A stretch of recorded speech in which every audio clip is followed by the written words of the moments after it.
Welcome to Undisputed. I'm Jenny Taft with Skip Bayless and Shannon Sharp. How are we doing today? Doing great. You know what came out, Skip? You know what's happening tomorrow. You know what they wearing. Yep. So we get to start this show talking about the true GOAT. And then in our next block, we're going to talk about the phony GOAT in his phony fourth ring. No, don't do this, Skip. Don't do that. Here we go. We will talk Old about Nicky Foles LeBron. might pull Don't something worry, off. Shannon, we'll get to it. We'll talk about the Cowboys and their defensive struggles. But you know what, Skip, you're right. We got to talk about that other GOAT, the real GOAT, Tom Brady. His Week 4 performance continues to look more impressive, guys. Not only did Brady sling 5 touchdowns and a come-from-behind win, but the 43-year-old quarterback was also named the NFC Offensive Player of the Week. So, Shannon, did he deserve it? Skip, I really came out this morning. I came out here to crush Tom Brady. But to answer Jenny's question, did he deserve it? No. Do I understand why he won it? Yes. Remember, sports is not always about wins and losses. It's about storylines. And what transpired in that game, Skip? 222nd victory, Tom Brady broke a record. Had won the most games, regular season games. That had nothing to do with the Offensive Player of the Week. Since you brought it up, I'm gonna have to go there. Aaron Rodgers was 27 of 33, 327, 4 touchdowns, zero INTs. He had 4 touchdowns, 6 incompletions. Tom Brady was 30 of 46, 369, 5 touchdowns, and a pick 6. Let's not pretend that he beat a rookie he beat a team that's led by a rookie quarterback. That their only victory came against Cincinnati in their rookie quarterback, and that's because the kicker pulled his groin on a field goal that would have won them the game. So stop this notion that all of a sudden he went out there and beat Drew Brees, because we saw what happened when he played a quarterback the opening day, right? Right, since you went there. It is about that, because you know how? Because you know what? I won that award in my last year in 2003. I had, I think, 6, 7 catches, a buck-01, 3 touchdowns. But what transpired in that game? Oh, at that game, I caught the most touchdowns in NFL history by a tight end. I broke Jackie Smith's record. Did some quarterback throw for probably 300-400 yards in one? Sure they did. But it wasn't a more compelling storyline than Shannon Sharp becoming the all-time leading receiver at the tight end position for touchdown catches. So that does have something to do with it. Because if you look at it, Aaron Rodgers had a 97 QBR. Tom Brady had 85, which was the best QBR of the weekend. And Aaron Rodgers did it without no Devontae, no Lazard, no Mercedes Lewis. So since you went there, it had everything to do with it. And no, he did not deserve to win this award. But I understand it, considering what he did in the process. So stop it. I'm going to start it. Tom Brady won this in a landslide over everybody else who played. You can have your Aaron Rodgers, you can have your Russell Wilson, you can have anybody you want this past weekend. And I'll take what Tom Brady did against the Chargers defense, coming from 24-7 down. And I'm going to say it again. You have been wrong about Tom Brady for 4 straight years on this show. You have told me repeatedly, year after year, he's done, he's washed up, he needs to go home and stay home.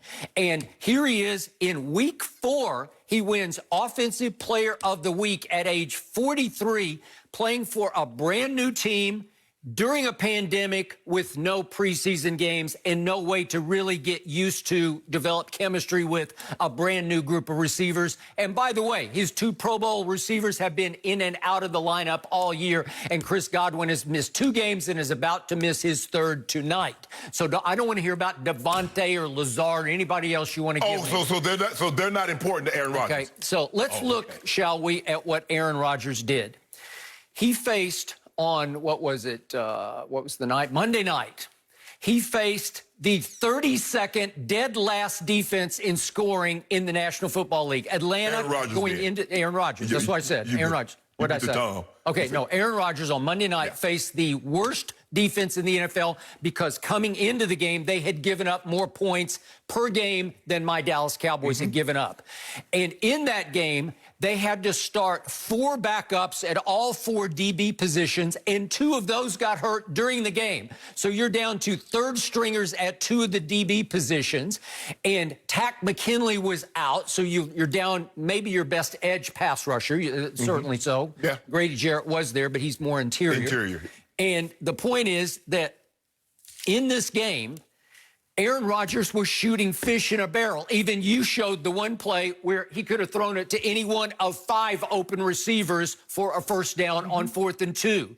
It was a joke of a game to me. And Tom Brady faced on Sunday the 4th best scoring defense. They were ranked 4th coming into the game on points allowed. The same Chargers defense that held Patrick Mahomes to 9 points through 3 quarters into the 4th quarter in a game that Mahomes barely pulled out at Chargers. If you guys barely won. You were down 24-7, remember? I know, we were down 24-7, Okay. and he did what he always has done for 20 straight seasons. He brought another team from dead and out of it to into it, brought them all the way back to 31-28 ahead. Then they give up, speaking of the rookie quarterback, they give up another touchdown bomb to the rookie quarterback. There was a 53-yarder and then a 72-yarder. Suddenly put the Chargers back ahead. 35-31, and he did it again. He brought him back again and hit my little man, Keyshawn Vaughn from Vanderbilt University, their 3rd-round pick, for his 5th touchdown pass to bring him back a 2nd time in the 4th quarter. Yet another 4th quarter comeback for Tom Brady. I don't know how you can top that. The degree of difficulty was, and I'll give Tom an 8. Your degree of difficulty for Aaron Rodgers was a 0. Hold on. Let me see. Was Derwin James one of the better safeties in football? Yep. Was he in the game? No. What about Melvin Ingram? Nope, he was not there. But so they were still playing at a very... Was Casey Hayward of Vanderbilt University there? Was he there? Hold on. Judged the best cornerback for several years in this league? Hold on. This is not the same Chargers team that lost to Carolina without Christian Black C-Mac.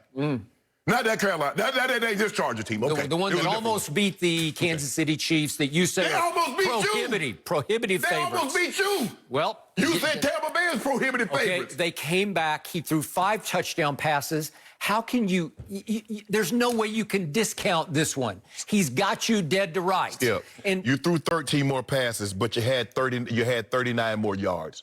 Or you had 40 more yards. I mean, really, Skip? You had 40 more yards, really? And you threw 13 more passes. And you threw a pick 6 for the 2nd time this season. He did. And he overcame it with 5 touchdown passes. Skip. 24-7 down to that defense and came back. Think about it. Atlanta's defense was probably, by the end of the Monday night game, worse than even my Cowboys defense. Skip, the guy has a higher